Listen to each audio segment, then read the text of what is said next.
Armando Jal pertenece a la estirpe de líderes y pensadores visionarios de Cuba y el mundo que entendió lo trascendental que resulta la cultura y el intercambio permanente y sistemático con la juventud. A él estaremos dedicando este panel, sobre todo por la importancia que resulta estudiar y acercarnos a su legado. Es un privilegio que nos estén acompañando en el panel prestigiosos intelectuales de nuestro país que tuvieron la posibilidad de interactuar con él en el transcurso de su vida. Nos acompaña Pedro Martínez Pires, diplomático, profesor titular de la Universidad de La Habana, destacado periodista, Premio Nacional de Periodismo José Martí en el 2005, Premio Nacional de la Radio Nacional Cubana por la obra de toda la vida en el 2006 y subdirector de Radio Habana, Cuba. También junto a nosotros Omar Baliño, crítico teatral, profesor del Instituto Superior de Arte y director de la Biblioteca Nacional de Cuba. Nos acompaña también Jesús Gómez Cairo, musicólogo, director del Museo Nacional de la Música, Premio Nacional de Música y Premio Nacional del Patrimonio Documental Cubano. También nos acompaña la doctora Eloísa Carrera Barona, directora del proyecto Crónicas y compañera de vida del doctor Armando Jal. Para nosotros es un inmenso placer poder estar compartiendo con estos prestigiosos intelectuales de nuestro país que también tuvieron la posibilidad, como le decía al inicio, de compartir en varios momentos de Jal. Quisiera ante todo conversar con Pedro Martínez Pires, que nos pudiera estar acercando a esos momentos, a esas experiencias, vivencias que tuvo en diferentes momentos de su vida al lado del doctor Jal. Bueno, viene a mi mente en este momento una de las entrevistas que le hice a Jal, y realmente él me decía que desde niño había oído hablar de José Martí. Quiere decir que tuve el privilegio de ser amigo de Armando Jal Dávalos, primer ministro de Educación, ministro de Cultura y un gran martiano, y de recibir de él 3 distinciones: el Premio Nacional de Periodismo José Martí por la obra de la vida en el 2005, lo recibí de manos de Jal en el Memorial José Martí en el 2005. En el 2009, la distinción Honrar Honra, también en el Memorial José Martí, y en la Sociedad Cultural José Martí en el 2015, la Utilidad de la Virtud. Pero a Armando Jal lo conocí desde hace 60 años. Lo tuve en la Embajada de Cuba en Santiago de Chile en 1963 y recurrí a él muchas veces por diversos motivos. Fue él quien me estimuló a escribir un ensayo sobre Robert Kennedy, porque Jal descubrió un discurso de Robert Kennedy en el cual Kennedy reconocía que la revolución en América Latina es inevitable. Me estimuló también a escribir un artículo sobre el Partido Independiente de Color, la masacre de 1912. Por culpa de Armando Jal, fui a parar de Juventud Rebelde a Prensa Latina en 1968. Armando Jal, un hombre extraordinariamente inteligente. Recuerdo que me dijo: Pedro, necesitamos más que periodismo, gente de cultura, abogados, médicos, historiadores, que hagan periodismo. Y eso fue lo que hicimos en Prensa Latina durante muchos años. Recuerdo que uno de los colaboradores que tuvimos allí fue el doctor Gustavo Dubuché, profesor de historia, fantástico, un hombre fantástico. Armando Jar era un hombre indispensable, un hombre de una eticidad tremenda. Recuerdo cuando le dije por qué de Cuba quitaron la asignatura moral y cívica. Y él me dijo, no fui yo. Después, cuando Cuba tuvo que vender 2 o 3 originales de la obra de Sorolla para climatizar la Biblioteca Nacional, que yo también hablé con Jar, y Jar me dijo, habla con Marta Arjona, que ella te explicará. Pero con un respeto tremendo, con una ética tremenda, con una firmeza muy grande, siempre mirando hacia el futuro, Armando Jar. Yo recuerdo que Jar decía siempre que José Martí tiene las bases teóricas para la filosofía del siglo XXI. Quiere decir que era un martiano, yo diría desde niño. Y tuve el placer inmenso de que fuera a Radio Habana, Cuba, en las postrimerías de su vida, porque yo le pedí y argumenté por qué Radio Habana, Cuba, una emisora creada por Fidel en 1961, merecía poseer esa distinción, la utilidad de la virtud, y fue personalmente. Estábamos en el 6º piso, él en su silla de ruedas. Fue un acto bien hermoso. Con Jar estuve yo también en la inauguración de la colocación del José Martí, que está en el Museo de la Revolución.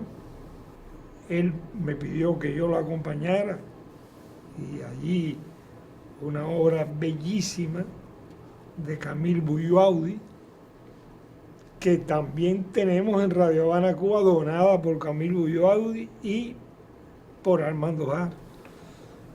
Quiere decir que tengo de Jar muy buenos recuerdos.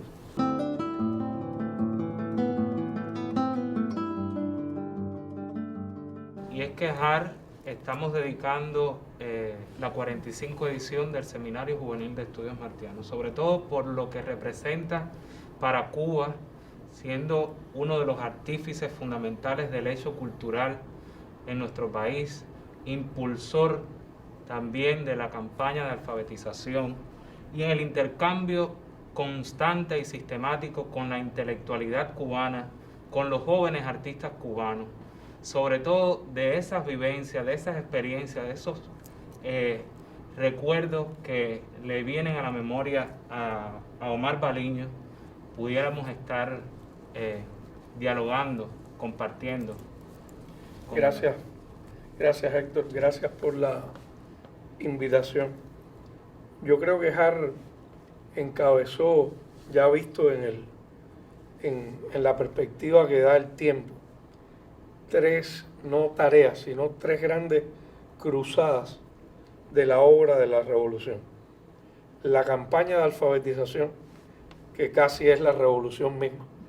Todavía hoy, cuando terminando esta larga etapa de la COVID, la reacción de Cuba sobre algo que es epidemiológico no se puede concebir sin la preparación que se inició para el pueblo de Cuba en la campaña de alfabetización, que no se trataba solo de empezar, que ya era mucho, a leer y a escribir, sino empezar una toma consciente de una capacidad cultural. Luego vino otra larga cruzada, dificilísima en el momento que la inició, la fundación del Ministerio de Cultura y en buena medida de todo el sistema institucional de la cultura, que es el mismo, que no ocurrió solo en un momento, que fue un proceso y fue además capaz de encabezar la propia renovación de esa estructura institucional para irla acomodando a las necesidades que los años decían que se presentaban. La mejor garantía de un movimiento artístico con rigor y exigencia estética radica en los vínculos de nuestros artistas y escritores con el resto de las masas trabajadoras y en su identificación con la política cultural planteada por Fidel. Un momento dificilísimo porque se salía del primer lustro de los 70 con unas políticas que hicieron mucho daño y que causaron muchas dificultades y que distorsionaron aquella fundación primera de las políticas culturales de la revolución. Hart las volvió a encauzar, las desarrolló, libró como una gran segunda fundación que explica la fortaleza, la diversidad y la magnificencia de la cultura cubana hoy en todas las áreas. Hizo de los intelectuales, los artistas, los literatos, de todas las manifestaciones, personas dialogantes con respecto a ese papel institucional y no unos servidores públicos de política abstracta. Y los hizo copartícipes de una línea de defensa fundamental de la revolución que hoy también se expresa quizás mejor que entonces. El papel de la identidad y la cultura en la defensa del país, de la isla misma y de la nación. En estos mismos días hemos vivido en mi opinión, más grande celebración del Día de la Cultura Cubana, y yo recordaba una de esas tantas fundaciones de Hart, porque estoy seguro que él puso delante de Fidel la idea de que fuera el 20 de octubre, el primer día que se cantó el himno nacional en Bayamo, en las calles de Bayamo, después de su toma, a unos escasos días del primer Viva Cuba Libre de Céspedes, y que ese himno guerrero, pero sin duda una pieza musical y cultural, se convirtiera de una manera que no se puede dividir metodológicamente entre cultura y nación. Son cosas que duran en el tiempo, y después, ya en la etapa final de su vida larga, por suerte, encabezó la renovación de las políticas en torno al ideario martiano en Cuba, que también vivimos hasta hoy. Fíjate que en esas tres grandes cruzadas hay una línea, sin duda, donde por supuesto Martí, como decía Pedro, es esencial desde la cuna, pero además no es una cita, es una vivencia y es una participación en la idea y los conceptos de Martí sobre la educación, sobre la cultura y sobre el papel mismo de la nación. En los 90, sin ser su amigo ni mucho menos, tuve la oportunidad de compartir con él diálogos formales e informales en torno a todos estos temas, con el mismo respeto de nosotros, lo digo en colectivo porque éramos varios, que nosotros, jovencísimos entonces, pertenecientes a la asociación Hermanos Ahí, dialogaba con nosotros como dialogaba con figuras renombradas de la intelectualidad cubana, porque era un hombre que el diálogo, la polémica y la creación en colectivo le interesaban vivencialmente. Recuerdo que el primer encuentro con Hart fue en lo que los estudiantes de Lisa llamamos la arboleda, de manera informal ahí en unos sillones que existían entonces maravillosos, dándonos sillón y compartiendo largo tiempo, unos muchachos de 20 años, con el ministro de Cultura de Cuba, a quien además sabíamos una figura fundamental de la revolución cubana del siglo XX. Para mí también fue un honor conocerlo, pero sobre todo vivir y comprender hoy mejor el enorme respeto que se le tiene por toda esa obra y porque esa obra sigue viva hoy.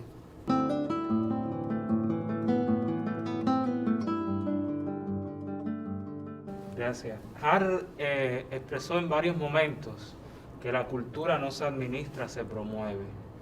Fue creador de las instituciones y consejos que también vinieron a tener una coherencia dentro del Ministerio de Cultura, sobre todo por la importancia que Har le confirió acercar la cultura, la espiritualidad y la conciencia del ser humano, sobre la importancia de una institución a la que Har también guardó mucha relación, como es la música, Museo de la Música, la experiencia también, sobre todo que le aportó a Jesús Gómez Cairo el compartir en diferentes momentos con Har, nos pudiera estar dialogando sobre qué representó para usted compartir con él en diferentes momentos. Para mí mucho. Yo tuve el privilegio, recién llegado de culminar mis estudios en la Unión Soviética en 1981, de encontrarme con Har y de comenzar a trabajar directamente con él. Y estuve varios años muy cerca de él. Y después que ya me fui a dirigir, o sea, trabajando en el ministerio mismo, y después que me fui a dirigir una institución, ese vínculo se mantuvo. Se mantuvo por siempre. Y esa retroalimentación se mantuvo. A mí me gustaba mucho estar cerca de él, tenía el privilegio de hacerlo a menudo, porque estar cerca de él era estar en un proceso de aprendizaje constante. Y no es porque él se pusiera a darle lecciones a nadie, es que la vida de él era una lección, las palabras de él eran lecciones. Era un hombre muy transparente, era un hombre sin costuras dobles ni de una transparencia total. Su verbo era sencillo, claro, por supuesto, culto, y más que todo diría revolucionario, porque era un revolucionario nato, eso venía en sus venas. Y claro, el haber estado en el movimiento 26 de julio, junto a Fidel, junto a Raúl, junto a los otros compañeros que encabezaron ese movimiento. Él no fue a la sierra, pero él luchó en el llano, y bastante que se jugó la vida en el llano. Lo convirtieron en lo que podríamos considerar hoy la generación histórica de la Revolución Cubana. Él era uno de los grandes hombres de esa generación histórica. Y por supuesto, eso yo lo sabía, lo tenía muy claro, y me resultaba sencillamente admirable que ese hombre se relacionara con las personas de una manera tan transparente, tan humana, tan sencilla. Har no tuvo preocupación por los jóvenes, no, él tuvo ocupación por los jóvenes. Se ocupó mucho de los jóvenes. Cuando yo lo conocí, era yo todavía bastante joven, y lo vi accionar con los que eran mucho más jóvenes que yo. Su atención a los jóvenes fue algo siempre, no solo en las organizaciones, que él fue copartícipe de la creación prácticamente de todas las organizaciones culturales juveniles, sino en cómo él incorporaba a los jóvenes al trabajo de dirección del Ministerio de Cultura. Por supuesto, jóvenes que tenían que haber mostrado ya una capacidad, que tenían que haber mostrado ya un cierto desempeño, que tenían que mostrar sobre todo una vocación cultural fuerte. Él siempre decía que el desempeño de un cargo público es un deber moral y no un placer, que allí se va al sacrificio y no, por el contrario, al beneficio, y lo demostró toda su vida. Y así nos lo enseñaba y así lo transmitía. Se ha dicho que fue profundamente martiano, sí. José Martí, con elocuentes y hermosas palabras, señaló: ¿qué es el arte sino el modo más corto de llegar al triunfo de la verdad y ponerla a la vez de manera que perdure y centellee en la mente y en los corazones. No era hombre de monólogos, no, era de diálogo, le encantaba el diálogo, saber lo que tú pensabas, provocaba a la gente y por supuesto expresaba sus ideas también. A veces polemizaba, como es natural. Y él pedía eso de los jóvenes, buscaba eso en los jóvenes, los apoyaba y los impulsaba. Por eso digo que se ocupaba mucho de ellos. Yo lo admiré, lo admiro, no puedo decirlo en pasado. Pienso en él con mucha frecuencia, lo recuerdo mucho. Sobre todo cuando me veo en situaciones complejas, me pregunto, ¿qué haría Hart? Cuando me doy la respuesta, eso es lo que hago. Porque era un hombre extraordinario, de una entrega total a la causa de la revolución, a la causa del pueblo cubano, un gran amante de la cultura cubana, un promotor gigantesco de la cultura cubana y de sus cultores, es decir, de los artistas, de los intelectuales, en cualquier esfera, de cualquier edad, pero siempre dándole a los jóvenes el lugar que él entendía que debían tener.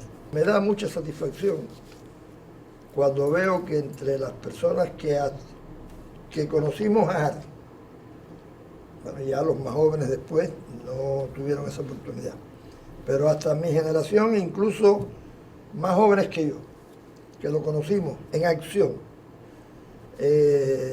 patentizar, cosa que sucede, patentizar que la gente lo quiere, que la gente lo respeta, que la gente lo recuerda.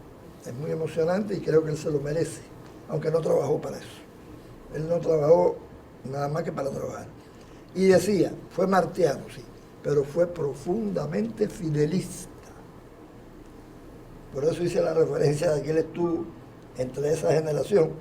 Con esa generación aprendió, con Fidel aprendió, fue de una fidelidad absoluta a Fidel y de una entrega total a la causa de Fidel. Con toda su inteligencia, con todos sus aportes, porque era un hombre muy creativo. Tú mencionabas ahora los institutos y consejos que él creó en 1989. Bueno, pues existen todavía. Habrá que perfeccionarlos, no lo dudo. Pero existen, y no solo existen, funcionan, han funcionado. Pero indudablemente fue un acto que en algún momento algunos vieron como un acto de osadía. No, fue un acto de inteligencia. Porque él con eso logró romper la centralización de la cultura, porque no era partidario de descentralizar la cultura y acercar, como él lo dijo en su momento, las instituciones culturales a su base, al pueblo. Habían pasado años después de que ya no era ministro de Cultura y cualquiera de nosotros cuando lo veíamos le decíamos ministro. Porque, bueno, era el ministro.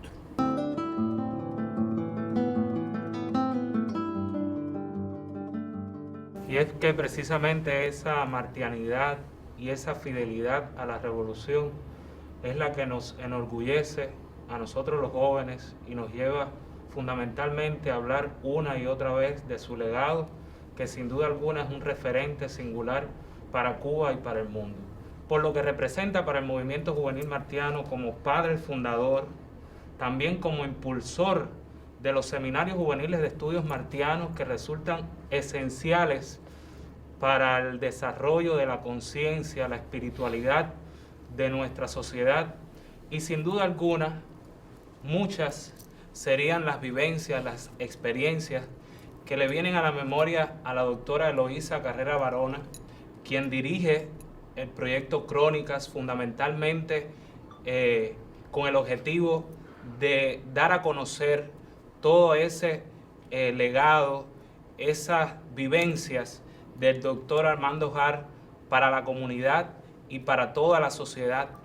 Y fue una persona muy cercana a él, que sin duda alguna tiene vivencias más cercanas al Hart como ser humano, que puede compartir y dialogar, porque sobre todo al diálogo permanente y sistemático con los jóvenes en todos los momentos él insistió, porque fue uno también de los que nos dijo que donde no esté la cultura, está el camino a la barbarie. Sin duda alguna, sobre ese Har cercano, ese Har como ser humano, pudiéramos compartir. Bueno, lo primero que quería decir esta tarde es que quiero agradecerles a Héctor, a Yusuan, desde luego al Movimiento Juvenil Martiano, a la Unión de Jóvenes Comunistas, por esta mañana que hemos estado juntos, porque vinimos a preparar este panel para los jóvenes y la vida nos enroló en estar unas horas compartiendo y yo me siento una privilegiada hoy. Me siento una privilegiada porque cuando una persona se va y es recordada, como ustedes lo han recordado aquí, y van a compartir estos recuerdos con las más jóvenes generaciones de cubanos, esa persona no se va nunca. Y yo tengo ese privilegio. Yo soy una mujer que le tengo que decir a las damas que integran el Movimiento Juvenil Martiano, a nuestras jóvenes, a las muchachas que están en el Movimiento Juvenil Martiano, que qué importante es enamorarse de verdad. Qué importante es encontrar la persona con que uno puede compartir la vida, y eso arranca por los ideales, arranca por las cosas que ustedes han hablado aquí. Y en mi caso sucedió de esa manera. Yo me enamoré de Armando trabajando con él en la cultura, tratando desde la Asociación Hermanos Saíz, desde el Instituto Superior de Arte, de llevar a cabo toda esa creatividad que él desplegaba y que nos insistía permanentemente a los jóvenes que fuéramos protagonistas ya en los 80 de esa revolución que había arrancado con Carlos Manuel de Céspedes, porque ellos siempre se sintieron, esa generación de la que ha hablado justamente nuestro querido Gómez Cairo, se sintieron herederos reales de que lo que hacían en la vida y nos legaban a nosotros, entonces jóvenes, y que estamos haciendo hoy para esa nueva generación que son ustedes, era justamente entregarle ese patriotismo, esa eticidad, esa martianidad en la que ellos vivieron y en la que han luchado y vivieron toda la vida, y que no es perfecta, es cierto, pero es lo más cercano a la perfección posible, lo que nos legaron, lo que nos han entregado. Y esos son ustedes los que tienen que seguir llevando adelante. Y me siento también privilegiada y feliz porque él, como dijo Jesús, como han dicho todos ustedes, a los cuales también agradezco enormemente sus palabras entrañables de hoy que me han conmovido muchísimo. Armando ponía en práctica sistemáticamente ese diálogo de generaciones, de esa manera que también expresó el maestro Jesús Gómez Cairo. Y esto justamente es lo que no podemos dejar de hacer y es lo que muy bien está haciendo ahora el Movimiento Juvenil Martiano, recordándolo. Yo quiero subrayar que se hablaron de aquí de muchas virtudes de Armando y yo pensaba, la pasión por Cuba, por la historia de Cuba, la lealtad y la fidelidad que también subrayó el doctor, que lo convirtieron, por eso estamos hablando de él, en una leyenda, como son las leyendas de la generación del centenario. Y que todas esas leyendas deben ser estudiadas, todas esas leyendas nos deben acompañar para poder seguir construyendo a Cuba. Estuvimos más de 30 años compartiendo todo, pero para mí se fue muy rápido. Y ya les he dicho en otras oportunidades a los jóvenes que no es del dolor cuando me invitan, de lo que quiero hablar. Y ustedes se imaginarán que eso, ahora que van a ser en noviembre, van a ser 3 años de su partida. Y yo siento como si la partida hubiese acontecido nada. No, a veces no puedo ni tener conciencia real del tiempo por la partida. Pero les puedo decir igual que cuando lo recordamos no siento que se ha ido, siento que está todo el tiempo. Porque yo siento que está en mí, porque están en mí sus ideas, está en mí su obra, está en ese proyecto que él, cuando aconteció el primer taller de pensamiento cubano en la Universidad Central de Villa Clara, en noviembre del año 94, me acuerdo que hablaba Cintio y estábamos juntos sentados nosotros en la platea y se viró. Pensemos que había terminado solo un tiempo atrás el derrumbe, el socialismo en Europa Oriental y la URSS, cosa que lo conmocionó mucho, lo puso a pensar, a repensar toda la idea de Marx, toda la idea del socialismo, la subjetividad, eso eran temas interminables y estábamos en ese momento que se hablaba de eso, segundo taller de pensamiento cubano, y encima en Cuba ya estábamos también en el periodo especial, aquel tremendo y terrible periodo especial que nos tocó vivir a los cubanos. Y se viró así, me dijo: mi amor, la vida te ha dado la razón en forma de tragedia. Voy a permitir que comiences a publicar todos esos papeles que tengo ahí, porque ese archivo que yo conservo, que es la columna vertebral del Proyecto Crónica, quiero explicarle a los jóvenes que tiene 1 kilómetro de documentación en papel, como se cuentan los papeles, que es uno al lado del otro. El doctor sabe de lo que estoy hablando, de lo que es ese patrimonio documental. Y ese valor tiene esa papelería. Y él lo llamaba así: te voy a dejar que trabajes en esos papeles. Esos papeles son los que integran esta colección Cuba, una cultura de liberación, selección de escritos del doctor de 1952 al 2017, que estoy empeñada con la doctora Araceli García Carranza, mi maestra, nuestra bibliógrafa mayor, en la Biblioteca Nacional, en la cual me honro también en trabajar, en llevar adelante para legarles a ustedes estas ideas, y solo que me permitan pedirles, además de agradecerles, que las banderas que Fidel enarboló y que esa generación siguió y que nos han traído hasta acá, ustedes jamás, por ninguna razón, vayan a traicionar. Hay que seguir con ese legado hacia adelante y tenemos que aprender bien de esa historia y de esos principios, de esa unidad que ellos nos legaron y de todo lo que hicieron, porque Cuba sea para siempre libre, y por eso esa campaña de favorización a la que también se refirió Omar. Entonces, trabajemos por ese futuro juntos y desde luego con Crónicas, con la biblioteca, con el museo, con la radio cubana, con todos nosotros. Siempre podrán contar para trabajar, para luchar, porque eso fue lo que hizo JAR toda la vida. Muy agradecida y muchísimas gracias. Y es que JAR es presente, está en el actuar de cada joven martiano comprometido con la sociedad, con la utilidad de la virtud y sobre todo en hacer el bien. Nosotros agradecemos a los panelistas que hemos tenido, que muy gentilmente han accedido a la invitación para sobre todo compartir sus vivencias y experiencias de un hombre que sin duda alguna es Cuba, es y seguirá siendo patria.